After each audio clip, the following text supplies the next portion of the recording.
Of unity America की statue of liberty से लगभग 2 गुना ज्यादा बड़ी है, जिसकी हाइट 182 मीटर है। ये स्टैचू इतना बड़ा है कि इस स्टैचू को 7 किलोमीटर की दूरी से भी देखा जा सकता है और ये स्टैचू 61 मंजिला बिल्डिंग के बराबर है। क्या आपको पता है कि इस स्टैचू के निचले भाग के आगे एक बिल्डिंग बनी है जिसमें म्यूजियम और एलिवेटर्स बने हुए हैं। इस स्टैचू में 135 मीटर की ऊंचाई पर एक गैलरी बनाई गई है जहां से सरदार सरोवर डैम और आसपास की पहाड़ियों का बेहतरीन नजारा देखा जा सकता है। दोस्तों, ये बात शायद आपको ना पता हो कि यह स्टैचू साइस्मिक जोन 3 में बनाया गया है, मतलब कि यहाँ पर अर्थक्वेक्स वगैरह तो आते ही रहते हैं और इसीलिए इसमें ड्यून्ड मास डैम्पर्स नाम का एक इंस्ट्रूमेंट फिट किया गया है जो कि आंधी और भूकंप से होने वाली मूवमेंट को 50% तक कम कर देता है। क्या आपको पता है कि इस स्टैचू के बाहरी हिस्से को 6659 अलग अलग हिस्सों से जोड़ा गया था, जो कि एक बहुत ही बड़ी पजल सॉल्व करने के बराबर था।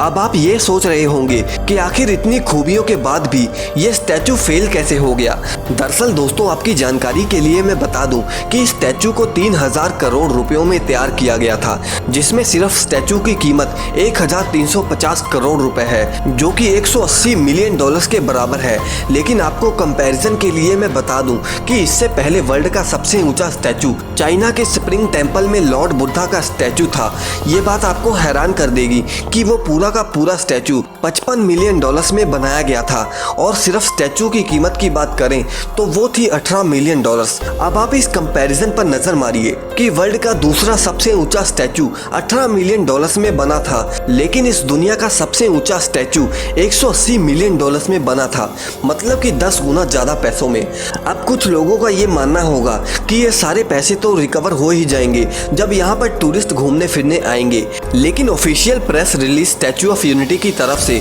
1 साल का जब डाटा दिया गया तब उसमें पता चला कि स्टैचू ऑफ यूनिटी को देखने के लिए 1 साल में 27 लाख लोग आए और उससे 1 साल में 80 करोड़ रुपए कमाए गए। लेकिन आपको मैं बता दूं कि अगर आप 3000 करोड़ रुपयों को सिर्फ बैंक में ही सेविंग अकाउंट में जमा कर देते हैं तो वो रकम भी इससे कई गुना ज्यादा पैसों का मुनाफा देती। यानी कि अगर सिंपल लैंग्वेज में कहा जाए तो जो 3000 करोड़ रुपए इस स्टैचू पर लगाए गए हैं ये फ्यूचर में कभी भी पूरे नहीं होंगे, जबकि सरकार का ये मानना था कि ये स्टैचू हर साल 1 लाख करोड़ रुपए जनरेट करेगी। और साथ ही में मैं आपको बता दूं कि इतना सारा पैसा लगने के बाद भी जब स्टैचू ऑफ यूनिटी के आसपास बारिश हुई तब इसमें पानी भी भर गया था। इसके अलावा इस स्टैचू के पास में 2 करोड़ रुपयों का एक डायनासोर का 30 फीट का स्टैचू भी बनाया गया, लेकिन वो स्टैचू भी सिर्फ 1 हफ्ते में ही गिर गया। कुल मिलाकर बात की जाए तो यहाँ सिर्फ और सिर्फ पैसों की बर्बादी यानी कि हमारे दिए गए टैक्स की बर्बादी हो रही है, जो कि शायद खुद सरदार वल्लभ भाई पटेल भी ना चाहते।